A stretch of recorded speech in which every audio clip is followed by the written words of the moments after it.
Engineering കെമിസ്ട്രിയുടെ മറ്റൊരു ക്ലാസ്സിലേക്ക് സ്വാഗതം. അപ്പോൾ നമ്മൾ IR സ്പെക്ട്രോസ്കോപ്പിയുടെ ബേസിക്സ് നോക്കിയിരുന്നു. IR റേഡിയേഷൻ ഒരു മോളിക്യൂളിൽ വന്ന് ഇൻസിഡന്റ് ചെയ്യുമ്പോൾ മോളിക്യൂൾ വൈബ്രേറ്റ് ചെയ്യുകയാണ് ചെയ്യുന്നത് നമ്മൾ പറഞ്ഞു. ആ വൈബ്രേഷൻസ് സ്ട്രെച്ചിങ് ആവാം, ബെൻഡിങ് ആവാം. ഓരോ മോളിക്യൂൾസിലെ നമ്പർ ഓഫ് വൈബ്രേഷൻസ് കണ്ടുപിടിക്കാനും നമ്മൾ പഠിച്ചു. ഇനി അപ്പോൾ മോളിക്യൂളിൽ IR റേഡിയേഷൻ വന്ന് ഇൻസിഡന്റ് ചെയ്താൽ മോളിക്യൂൾ വൈബ്രേറ്റ് ചെയ്യുമ്പോൾ നമുക്ക് മനസ്സിലായി ഈ മോളിക്കുലാർ വൈബ്രേഷൻസ് എല്ലാ മോളിക്കുലർ വൈബ്രേഷൻസും IR ആക്റ്റീവ് ആണോ ഇൻആക്റ്റീവ് ആണോ എന്നാണ് നമുക്ക് ഇത് നോക്കാനുള്ളത്. എല്ലാ മോളിക്കുലർ നമുക്കറിയാം UV വിസിബിൾ സ്പെക്ട്രോസ്കോപ്പിയുടെ കേസിൽ എല്ലാം UV വിസിബിൾ ആക്റ്റീവ് ആണോ? എല്ലാ മോളിക്യൂൾസും UV വിസിബിൾ ആക്റ്റീവ് അല്ല. ഒരു മോളിക്യൂളിൽ UV റേഡിയേഷൻ ഇൻസിഡന്റ് ചെയ്താലും അതിൽ നടക്കുന്ന ട്രാൻസിഷൻസിൽ പർട്ടിക്കുലർ ട്രാൻസിഷൻസ് മാത്രമേ UV വിസിബിൾ ആക്റ്റീവ് ആയിട്ടുള്ളൂ. അത് മാത്രമേ നമുക്ക് സ്പെക്ട്രോമീറ്ററിൽ ഐഡന്റിഫൈ ചെയ്യാൻ പറ്റുള്ളൂ. അതിന് കോൺജുഗേഷൻ അല്ലെങ്കിൽ non bonding electrons with pi bond വേണം നമുക്കറിയാം. അപ്പോൾ IR റേഡിയേഷന്റെ കേസിൽ molecule IR spectroscopy IR active ആവാൻ വേണ്ട കണ്ടീഷൻ ഇതാണ്. Essential requirement for molecule to produce IR spectrum is that dipole moment of the molecule must change during vibration. Vibration നടക്കുമ്പോൾ മോളിക്യൂളിന്റെ ഡൈപോൾ മൊമെന്റ് ചേഞ്ച് ഉണ്ടാവണം, എങ്കിൽ മാത്രമേ ആ മോളിക്യൂൾ IR ആക്റ്റീവ് ആവുള്ളൂ. Okay, so thus vibration spectrum is given by heteronuclear diatomic molecules. Polyatomic molecules with and without dipole moment also produces IR spectrum. അപ്പോൾ എങ്ങനെയാണ് dipole moment ഉണ്ടാവുന്നത് നമുക്കറിയാം അല്ലേ? ഒരു മോളിക്യൂൾ കൺസിഡർ ചെയ്യുമ്പോൾ മോളിക്യൂൾ ഇപ്പോൾ HCl മോളിക്യൂൾ കൺസിഡർ ചെയ്താൽ ഹൈഡ്രജൻ ഉണ്ട്, ക്ലോറിൻ ഉണ്ട്. മോളിക്യൂളൊക്കെ ഫോം ചെയ്തു. എങ്ങനെ ഫോം ചെയ്യുന്നത്? ഇലക്ട്രോൺസ് ഷെയർ ചെയ്തിട്ട് ഇവർ മോളിക്യൂൾ ഫോം ചെയ്തു, ഒരു ബോണ്ട് ഫോം ചെയ്തു, മോളിക്യൂൾ ഉണ്ടായി. പക്ഷേ ഹൈഡ്രജനും ക്ലോറിന് കൺസിഡർ ചെയ്യുമ്പോൾ ആർക്കാണ് ഇലക്ട്രോ നെഗറ്റിവിറ്റി കൂടുതൽ? ഇലക്ട്രോൺ അട്രാക്ട് ചെയ്യാനുള്ള കഴിവ് കൂടുതൽ ക്ലോറിനാണ് അല്ലേ? ക്ലോറിൻ എന്ത് ചെയ്യും? ഈ ബോണ്ടിലുള്ള ഇലക്ട്രോൺസിനെ ക്ലോറിൻ്റെ അടുത്തേക്ക് അട്രാക്ട് ചെയ്യും. So chlorine will get A partial negative charge and hydrogen will get A partial positive charge. ഈ ഒരു ചാർജ് സെപ്പറേഷൻ കൊണ്ട് ഈ മോളിക്യൂൾ പോളാർ ആയി എന്ന് നമുക്ക് പറയാം അല്ലേ? ഇത്തരം പോളാർ മോളിക്യൂൾസിൽ ഈ പോസിറ്റീവ് നെഗറ്റീവ് ചാർജിന്റെ സെപ്പറേഷൻ കാണിക്കാൻ വേണ്ടി നമ്മൾ യൂസ് ചെയ്യുന്ന, അത് മെഷർ ചെയ്യാൻ വേണ്ടി യൂസ് ചെയ്യുന്നതാണ് ഡൈപോൾ മൊമെന്റ്. അപ്പോൾ ഡൈപോൾ മൊമെന്റ് ഒരു മോളിക്യൂൾ ഉണ്ടാവണമെങ്കിൽ മോളിക്യൂൾ എങ്ങനെയായിരിക്കണം? മോളിക്യൂള് പോളാർ ആയിരിക്കണം. HCl പോളാർ ആയിട്ടുള്ള ഒരു മോളിക്യൂളാണ്. ഇനി നമ്മൾ H2 മോളിക്യൂൾ എക്സാമ്പിൾ എടുത്താലോ? H2 സെയിം ഹൈഡ്രജൻസ് തന്നെ കൂടിച്ചേർന്നുണ്ടായിരിക്കുന്നതാണ് H2 മോളിക്യൂള്. H2ന്റെ കേസിൽ ഹൈഡ്രജനും തന്നെയാണ്. ഇവിടെ ആർക്കെങ്കിലും ഇലക്ട്രോ നെഗറ്റിവിറ്റി കൂടുതലോ കുറവോ ഉണ്ടോ? ഇല്ല. രണ്ടുപേരും ഇലക്ട്രോൺസിനെ ഒന്നും വലിച്ചെടുക്കില്ല. രണ്ടുപേർക്കും സെയിം സ്ട്രെങ്ത് തന്നെയാണുള്ളത്. അതുകൊണ്ട് ആരും ഇലക്ട്രോണിനെ വലിച്ചെടുക്കാൻ നോക്കില്ല. ഇവിടെ പൊളാരിറ്റി ഉണ്ടോ? ഇല്ല. ഇവര് നോൺ പോളാർ ആയിട്ടുള്ള മോളിക്യൂളാണ്. അപ്പോൾ ഇവിടെ ഡൈപോൾ മൊമെന്റ് അല്ലെങ്കിൽ ചാർജ് സെപ്പറേഷൻ ഉണ്ടോ? ഇല്ല. അപ്പോൾ ഡൈപോൾ മൊമെന്റ് ഇവിടെ ഇല്ല. നമ്മുടെ IR സ്പെക്ട്രോസ്കോപ്പിയുടെ കണ്ടീഷൻ എന്താണ്? Dipole moment of the molecule must change during vibration. വൈബ്രേഷന് മുമ്പും ആഫ്റ്റർ വൈബ്രേഷനും ഡൈപോൾ മൊമെന്റിന് ചേഞ്ച് ഉണ്ടാവണം. അപ്പോൾ H2 മോളിക്യൂളിന് ഡൈപോൾ മൊമെന്റേ ഇല്ല. അപ്പോൾ പിന്നെ ഡൈപോൾ മൊമെന്റിന് ചേഞ്ച് ഉണ്ടാവുമോ? ഇല്ല. ആഫ്റ്റർ വൈബ്രേഷനും നമ്മൾ കൺസിഡർ ചെയ്യുമ്പോൾ H2 മോളിക്യൂൾ എങ്ങനെ തന്നെയായിരിക്കും? എന്തെങ്കിലും ഒരു ലെങ്തിന് കുറച്ച് വ്യത്യാസം വരുന്നേ ഉള്ളൂ അല്ലേ? സ്ട്രെച്ചിങ് നടത്തി ഈ ലെങ്തിന് വ്യത്യാസം വരും. പക്ഷെ ഡൈപോൾ മൊമെന്റിന് വ്യത്യാസം ഉണ്ടോ? ഇല്ല. ഡൈപോൾ മൊമെന്റ് 0 തന്നെയാണ്. അതുകൊണ്ട് ഇത്തരത്തിലുള്ള ഹോമോ അറ്റോമിക് ആയിട്ടുള്ള മോളിക്യൂൾസ് എല്ലാം എങ്ങനെയാണ്? IR ഇൻആക്റ്റീവ് ആണ്. Because they are non polar molecules and they do not have a dipole moment. അപ്പോൾ വൈബ്രേഷണൽ സ്പെക്ട്രം എങ്ങനെയുള്ള മോളിക്യൂൾസേ തരുള്ളൂ? ഹെറ്ററോ ന്യൂക്ലിയർ ഡയാറ്റോമിക് മോളിക്യൂൾസ് തരും. അതായത് ഡിഫറെന്റ് ടൈപ്സ് ഓഫ് ആറ്റംസ് ചേർന്നാണ് മോളിക്യൂൾസ് ഉണ്ടായിരിക്കുന്നതെങ്കിൽ അവ തമ്മിൽ ഒരു ചാർജ് സെപ്പറേഷൻ ഉണ്ടാവും. അപ്പോൾ അത്തരം മോളിക്യൂൾസ് IR സ്പെക്ട്രം തരും. ദെൻ പോളി അറ്റോമിക് ആയിട്ടുള്ള molecules with and without dipole moment also produces IR spectrum. ഇനി ഡൈപോൾ മൊമെന്റ് ഇല്ലെങ്കിലും കുഴപ്പമില്ല, പോളി അറ്റോമിക് മോളിക്യൂൾസ് ആണെങ്കിൽ അവയും IR സ്പെക്ട്രം തരും. അപ്പോൾ എങ്ങനെയുള്ള മോളിക്യൂൾസ് മാത്രമാണ് IR ഇൻആക്റ്റീവ് ആയിട്ട് നമ്മൾ കൺസിഡർ ചെയ്യുന്നത്? ഹോമോ അറ്റോമിക് ആയിട്ടുള്ള molecules. For example O2, N2, H2 പോലുള്ള ഒരേ ആറ്റംസ് കൂടി ചേർന്നിരിക്കുന്ന മോളിക്യൂൾസ് ഉണ്ടല്ലോ. ഇവിടെ എന്തായാലും ചാർജ് സെപ്പറേഷൻ ഇല്ല. അതുകൊണ്ട് ഈ മോളിക്യൂൾസ് ഒന്നും ഡൈപോൾ മൊമെന്റും ഇല്ല, IR ഇൻആക്റ്റീവ് ആണ്. കാരണം 0 ഡൈപോൾ മൊമെന്റ് ആണ് അവയ്ക്കുള്ളത്. ഇനി രണ്ട് ആറ്റംസ് കൂടി ചേർന്ന് ഉണ്ടായിരിക്കുന്ന ഹെറ്ററോ അറ്റോമിക് മോളിക്യൂൾസ് ഉണ്ടല്ലോ, അതായത് രണ്ട് ഡിഫറെന്റ് ആറ്റംസ് കൂടി ചേർന്നുണ്ടായിരിക്കുന്ന HCl, HBr ഒക്കെ പോലുള്ള മോളിക്യൂൾസ് കൺസിഡർ ചെയ്യുമ്പോൾ അവ ഉറപ്പായിട്ടും ഡൈപോൾ മൊമെന്റ് ഉണ്ടായിരിക്കും.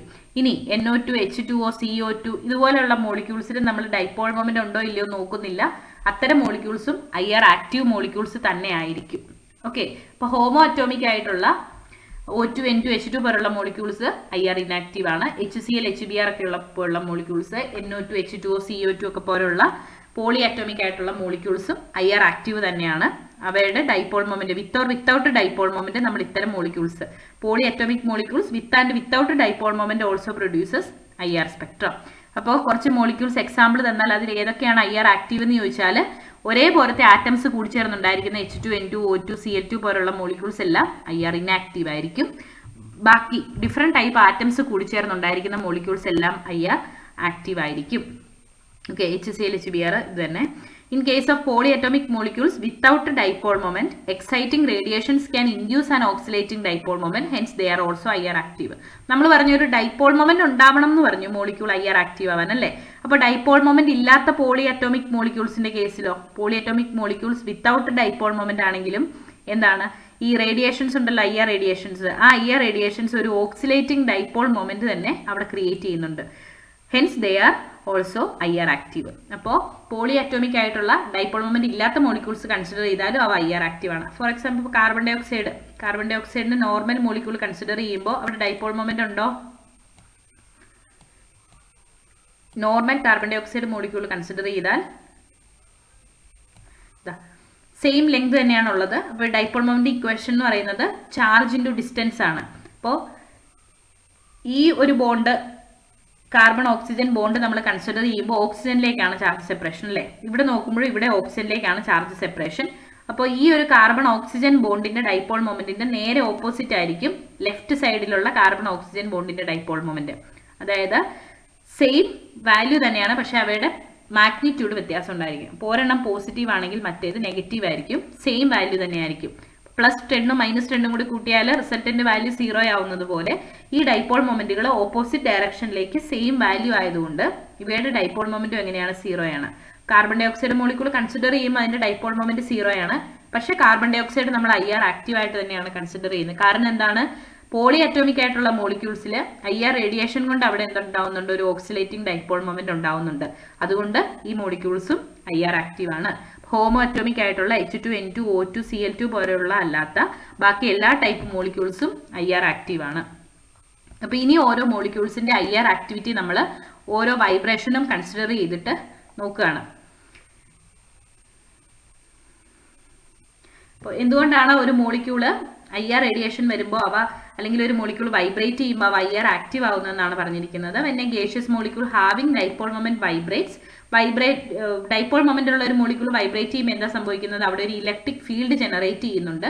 അത് IR റേഡിയേഷന്റെ ഇലക്ട്രിക്കൽ കമ്പോണന്റുമായിട്ട് ഇന്ററാക്ട് ചെയ്യുന്നു. അതുകൊണ്ടാണ് അവിടെ IR ആക്ടിവിറ്റി ഉണ്ടാവുന്നത്.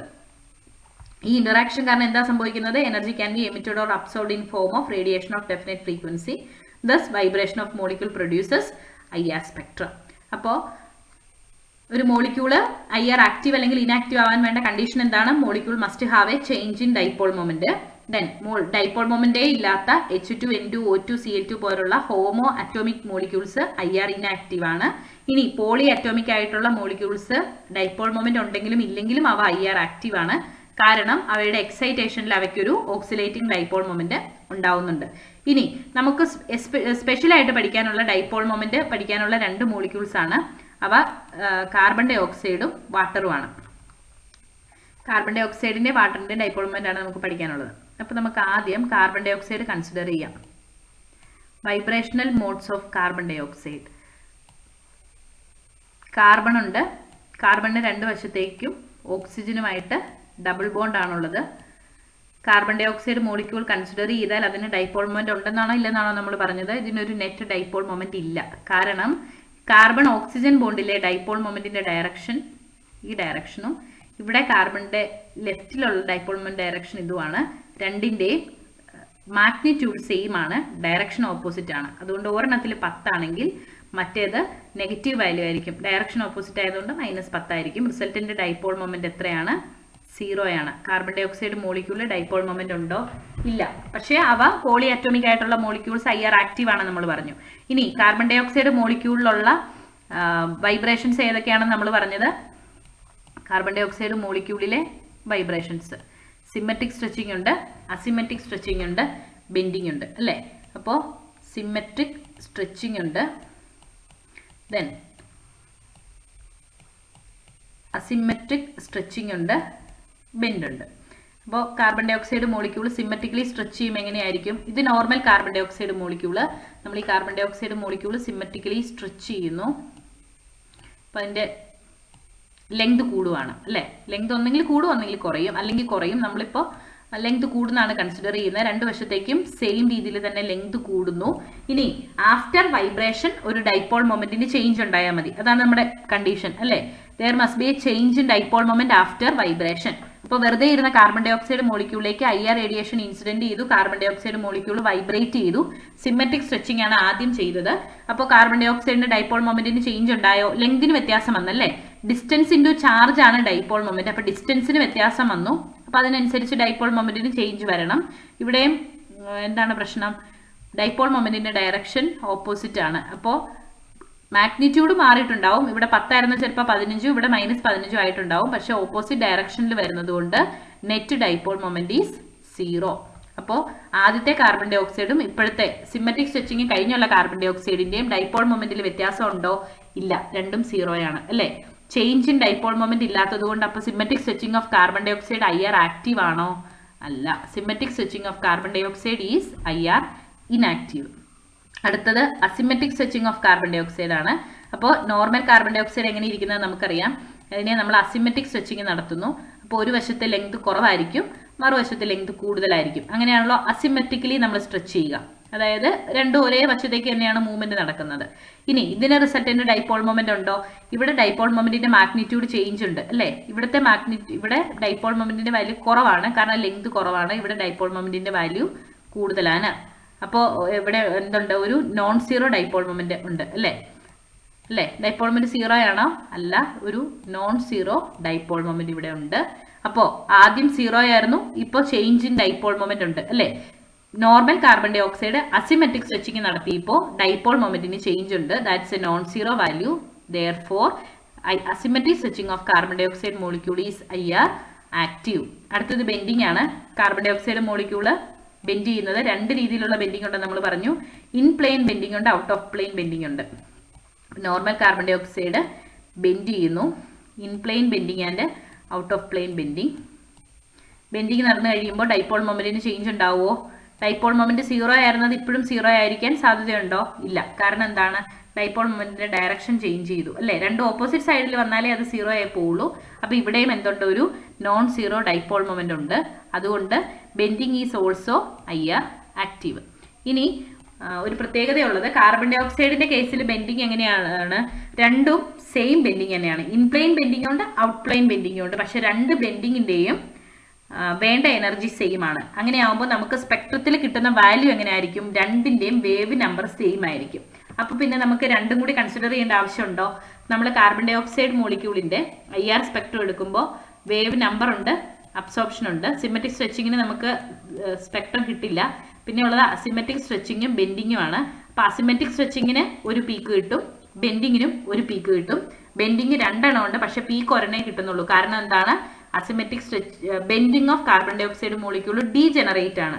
രണ്ടിനും ഒരേ എനർജിയാണ് വേണ്ടത്. അതുകൊണ്ട് സ്പെക്ട്രത്തിൽ ഇത് രണ്ടിന്റെ എനർജിയുടെ ആ ഒരു സ്പെക്ട്രം എങ്ങനെയായിരിക്കും? ഒരേ പ്ലേസിൽ തന്നെയായിരിക്കും ഇരിക്കുന്നത്. അതുകൊണ്ട് സ്പെക്ട്രം നമുക്ക് കിട്ടുന്നത് ആകെ കാർബൺ ഡൈ ഓക്സൈഡ് മോളിക്യൂളിന്റെ കേസിൽ IR സ്പെക്ട്രത്തിന് 2 പീക്കുകളേ ഉള്ളൂ. കാരണം എന്താണ്? അസിമെട്രിക് സ്ട്രെച്ചിങ്ങും ബെൻഡിങ്ങും ആണ് IR ആക്റ്റീവ് ആയിട്ടുള്ളത്. രണ്ട് ബെൻഡിങ്ങിനും കൂടി ഒറ്റ പീക്കേ ഉള്ളൂ. Okay, so this is the IR spectrum of carbon dioxide molecule. ഇത് വെരി ഇമ്പോർട്ടൻ്റ് ആണ്. IR activity of carbon dioxide നമുക്ക് എപ്പോഴും തന്നെ എക്സാമിന് ക്വസ്റ്റ്യൻ വരുന്നതാണ്. അപ്പോൾ കാർബൺ ഡൈ ഓക്സൈഡ് മോളിക്യൂളും വാട്ടറും ആണ് നമുക്ക് ഇമ്പോർട്ടൻ്റ് ആയിട്ട് പഠിക്കാനുള്ളത്. കാർബൺ ഡൈ ഓക്സൈഡ് മോളിക്യൂളിൽ വൈബ്രേഷൻസ്, സിമെട്രിക് സ്ട്രെച്ചിങ് ഉണ്ട്, അസിമെട്രിക് സ്ട്രെച്ചിങ് ഉണ്ട്, ബെൻഡിങ് ഉണ്ട്. സിമെട്രിക് സ്ട്രെച്ചിങ് IR ഇനാക്റ്റീവ് ആണ്. കാരണം നമുക്കറിയാം അതൊരു സിമെട്രിക് മോളിക്യൂൾ ആണ്. നെറ്റ് ഡൈപോൾ മൊമെന്റ് 0 ആണ്. ദെൻ അസിമെട്രിക് സ്ട്രെച്ചിങ് നടത്തുമ്പോൾ നെറ്റ് ഡൈപോൾ മൊമെന്റ് ഒരു നോൺ സീറോ വാല്യൂ കിട്ടും. Carbon dioxide molecule, normal carbon dioxide മോളിക്യൂളിന്റെ ഡൈപോൾ മൊമെന്റ് 0 ആണ്. അസിമെട്രിക് സ്ട്രെച്ചിങ് നടത്തിയപ്പോൾ നോൺ സീറോ വാല്യൂ കിട്ടി. ദെൻ ബെൻഡിങ് നടത്തിയപ്പോഴും നോൺ സീറോ വാല്യൂ തന്നെ കിട്ടി. ഓക്കെ, അങ്ങനെയാണെങ്കിൽ വാട്ടറിന്റെ കേസിൽ എങ്ങനെയായിരിക്കും? H2O മോളിക്യൂളിൽ ആകെ 3 വൈബ്രേഷൻസേ ഉള്ളൂ. Symmetric stretching, asymmetric stretching, bending. അപ്പോൾ വാട്ടറിന്റെ ഈ ബോണ്ട് ലെങ്ത് കൂടുകയോ ചെയ്യുള്ളൂ അല്ലേ? ഇപ്പം നോർമൽ വാട്ടർ മോളിക്യൂളിലെ സ്ട്രെച്ച് ചെയ്ത് കഴിയുമ്പോൾ എങ്ങനെ വരും? ലെങ്ത് കുറച്ചും കൂടി കൂടും അല്ലേ? ലെങ്ത് കൂടുന്നു, രണ്ട് വശത്തും ലെങ്ത് ഒരേപോലെ കൂടുന്നു. ലെങ്ത് കൂടുമ്പോൾ ഡൈപോൾ മൊമെന്റിന് ഇവിടെ നോൺ സീറോ ഡൈപോൾ മൊമെന്റ് ഉണ്ട് അല്ലേ, കാരണം ഇതിന്റെ രണ്ടിന്റെ ഡയറക്ഷൻ സെയിം ഓക്സിജനിലേക്ക് തന്നെ ഡയറക്ഷൻ, അതുകൊണ്ട് ഇവിടെ ഒരു നോൺ സീറോ ഡൈപോൾ മൊമെന്റ് ഉണ്ട്. സിമെട്രിക് സ്ട്രെച്ചിങ് നടത്തി കഴിയുമ്പോഴും ഇവിടെ ഡൈപോൾ മൊമെന്റിന് ചേഞ്ച് ഉണ്ട്, കാരണം ഈ ഒരു ലെങ്തിന് വ്യത്യാസം വന്നു. അതുകൊണ്ട് symmetric stretching of water molecule is IR active. ഇനി അസിമെട്രിക് സ്ട്രെച്ചിങ് ആണെങ്കിലോ ഒരു ലെങ്ത് കുറവും ഒരു ലെങ്ത് കൂടുതലും ആയിരിക്കും. അവിടെയും എന്തുണ്ട്, ചേഞ്ച് ഇൻ ഡൈപോൾ മൊമെന്റ് ഉണ്ട്, അതുകൊണ്ട് ഇവിടെ IR ആക്ടിവിറ്റി ഉണ്ടായിരിക്കും. ഇനി ബെൻഡിങ് ആണെങ്കിലോ ബോണ്ട് ആംഗിളിനാണ് വ്യത്യാസം വരുന്നത്, അവിടെയും ചേഞ്ച് ഇൻ ഡൈപോൾ മൊമെന്റ് ഉണ്ട്, അതുകൊണ്ട് വാട്ടർ മോളിക്യൂളിന്റെ symmetric stretching, asymmetric stretching and bending are IR active. ഇതിനെല്ലാം കറസ്പോണ്ടിങ് ആയിട്ടുള്ള IR സ്പെക്ട്രം നമുക്ക് കിട്ടും. So this is carbon dioxide മോളിക്യൂളിന്റെ IR സ്പെക്ട്രയാണ്. സിമെട്രിക് സ്ട്രെച്ചിങ് ഡൈപോൾ മൊമെന്റിന് ചേഞ്ച് ഒന്നുമില്ല, അതുകൊണ്ട് IR ഇൻആക്റ്റീവ് ആണ്. അസിമെട്രിക് സ്ട്രെച്ചിങ് ഡൈപോൾ മൊമെന്റിന് ചേഞ്ച് ഉണ്ട്, IR ആക്റ്റീവ് ആണ്. Bending in plane change in dipole moment ഉണ്ട്, IR ആക്റ്റീവ് ആണ്. Bending out plane change in dipole moment ഉണ്ട്, IR ആക്റ്റീവ് ആണ്. രണ്ടിനും സെയിം എനർജി ആണ്, ഡീജനറേറ്റ് ആണ്, അതുകൊണ്ട് രണ്ടിനും കൂടി ഒറ്റ സ്പെക്ട്രമേ കിട്ടുള്ളൂ, അല്ലെങ്കിൽ ഒരു പീക്കേ കിട്ടുള്ളൂ. സോ കാർബൺ ഡൈ ഓക്സൈഡിന്റെ സിമെട്രിക് സ്ട്രെച്ചിങ് IR ആക്റ്റീവ് അല്ല. അസിമെട്രിക് സ്ട്രെച്ചിങ്ങിന്റെ റേഞ്ച് ആണ് 2349 സെന്റിമീറ്റർ ഇൻവേഴ്സ് ആണ് നമുക്ക് കിട്ടുന്ന വേവ് നമ്പർ. അപ്പോൾ അസിമെട്രിക് സ്ട്രെച്ചിങ് ബെൻഡിങ്, രണ്ട് ബെൻഡിങ്ങിനും കൂടി സെയിം എന്താണ് വേവ് നമ്പർ തന്നെയാണ്, അതുകൊണ്ട് 667 ആണ് നമുക്ക് കിട്ടുന്നത്. അപ്പോൾ സ്ട്രെച്ചിങ്ങിനാണോ ബെൻഡിങ്ങിനാണോ കൂടുതൽ എനർജി വേണ്ടത്? എനർജി കൂടുമ്പോൾ വേവ് നമ്പർ കൂടുവാന്ന് നമുക്കറിയാം, അതുകൊണ്ട് സ്ട്രെച്ചിങ്ങിനാണ്, അസിമെട്രിക് സ്ട്രെച്ചിങ്ങിനാണ് കൂടുതൽ എനർജി വേണ്ടത്. അതിന് കറസ്പോണ്ടിങ് ആയിട്ടുള്ള വേവ് നമ്പർ 2349 ആണ്. ബെൻഡിങ്ങിന് കറസ്പോണ്ടിങ് ആയിട്ടുള്ളത് 667 ആണ്. ഇനി വാട്ടറിന്റെ കേസിൽ സിമെട്രിക് സ്ട്രെച്ചിങ്, അസിമെട്രിക് സ്ട്രെച്ചിങ്ങും ബെൻഡിങ്ങും IR ആക്റ്റീവ് ആണ്. സിമെട്രിക് സ്ട്രെച്ചിങ് 3700 സെന്റിമീറ്റർ ഇൻവേഴ്സ് ആണ്, അസിമെട്രിക് സ്ട്രെച്ചിങ് 3600 സെന്റിമീറ്റർ ഇൻവേഴ്സ് ആണ്, ബെൻഡിങ് 1600 സെന്റിമീറ്റർ ഇൻവേഴ്സ് ആണ്. In all these cases there is a change in dipole moment, so all are IR active. അപ്പോൾ ഇന്ന് നമ്മൾ പഠിച്ചത് IR ആക്ടിവിറ്റി ആണ്. IR activity, ഒരു molecule IR active ആണെങ്കിൽ ആ മോളിക്യൂളിൽ ഡൈപോൾ മൊമെന്റ് ചേഞ്ച് ഉണ്ടായിരിക്കണം. അപ്പോൾ സീറോ ഡൈപോൾ മൊമെന്റ് ഉള്ള ഹോമോ അറ്റോമിക് ഡയാറ്റോമിക് മോളിക്യൂൾസ് എല്ലാം IR ഇൻആക്റ്റീവ് ആണ്. H2N2 Cl2 O2 ഒന്നും നമ്മൾ ഇനി കൺസിഡർ ചെയ്യുന്നില്ല. പോളി അറ്റോമിക് ആയിട്ടുള്ള മോളിക്യൂൾസ് ഡൈപോൾ മൊമെന്റ് ഉണ്ടെങ്കിലും ഇല്ലെങ്കിലും അവ IR ആക്റ്റീവ് തന്നെയാണ്. ഇനി അങ്ങനെയുള്ളതിന്റെ IR ആക്ടിവിറ്റി നമ്മൾ കാർബൺ ഡൈ ഓക്സൈഡ് ഒക്കെ പോലെ ഓരോന്ന് എടുത്ത് ചെക്ക് ചെയ്താലേ അതിൽ ഏതൊക്കെയാണ് IR ആക്റ്റീവ് എന്ന് പറയാൻ പറ്റുള്ളൂ. പക്ഷെ നോർമലി നമ്മൾ ആ മോളിക്യൂളിനെ IR ആക്റ്റീവ് ആയിട്ടാണ് കൺസിഡർ ചെയ്യുന്നത്. ഇനി കാർബൺ ഡൈ ഓക്സൈഡിന്റെ വാട്ടറിന്റെയും IR activity is very important. Carbon dioxide മോളിക്യൂളിൽ 4 വൈബ്രേഷൻസ് ഉണ്ടെന്ന് നമുക്കറിയാം. സിമെട്രിക് സ്ട്രെച്ചിങ് ഉണ്ട്, അസിമെട്രിക് സ്ട്രെച്ചിങ് ഉണ്ട്, ബെൻഡിങ് ഉണ്ട്. അതിൽ symmetric stretching change in dipole moment ഇല്ലാത്തത് കൊണ്ട് അത് IR ഇൻആക്റ്റീവ് ആണ്. ബാക്കി അസിമെട്രിക് സ്ട്രെച്ചിങ്ങും 2 ബെൻഡിങ്ങും IR ആക്റ്റീവ് ആണ്. ദെൻ വാട്ടറിന്റെ കേസിൽ symmetric stretching, asymmetric stretching, bending എല്ലാം IR ആക്റ്റീവ് ആണ്, കാരണം അവിടെ ഡൈപോൾ മൊമെന്റിന് ചേഞ്ച് ഉണ്ട്. കാർബൺ ഡൈ ഓക്സൈഡിന്റെ വാട്ടറിന്റെ ഈ ഒരു റേഞ്ചുകളും കൂടി ജസ്റ്റ് ഒന്ന് നോക്കി വെച്ചിരിക്കാം, wave number range. So that's for today. Thank U.